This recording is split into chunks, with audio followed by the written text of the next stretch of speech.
Le portrait maintenant de l'ancêtre des Britanniques. Un squelette datant d'il y a 10 000 ans, retrouvé dans le sud-ouest de l'Angleterre, vient de livrer ses mystères. On va retrouver à Londres notre correspondant Loïc Delamornay. Bonsoir Loïc. Qui se cache donc sous Cheddar Man? C'est le nom que les chercheurs avaient donné à ce squelette.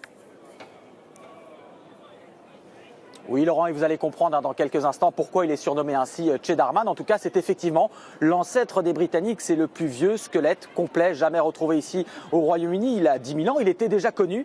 Mais ces derniers jours, une nouvelle analyse scientifique vient de bouleverser certaines idées reçues, occasionnant aussi dans le pays une certaine agitation dans les réseaux sociaux avec bon nombre de commentaires racistes d'ailleurs qu'on va vous épargner ici ce soir.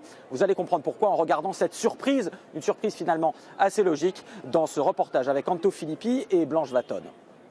Une peau noire et des yeux bleus perçants. Étonnés, les Britanniques viennent de découvrir à quoi ressemblait leur ancêtre, l'homme qui foulait le sol d'Angleterre il y a 10 000 ans. Ce sont les scientifiques du Muséum d'histoire naturelle de Londres qui viennent de faire cette révélation et qui ont modélisé très exactement son visage. On n'aurait jamais imaginé ça il y a quelques années encore.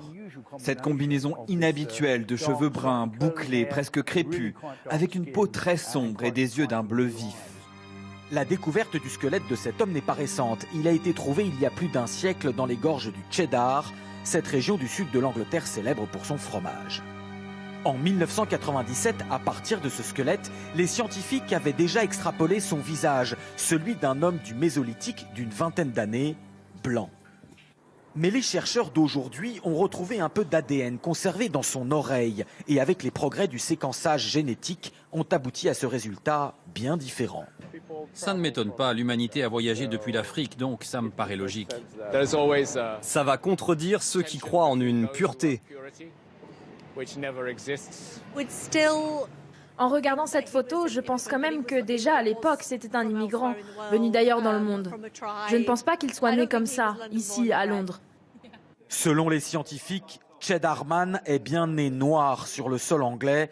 La généralisation de la peau blanche serait intervenue plus tard avec des vagues d'immigration plus récentes venues d'Europe du Nord.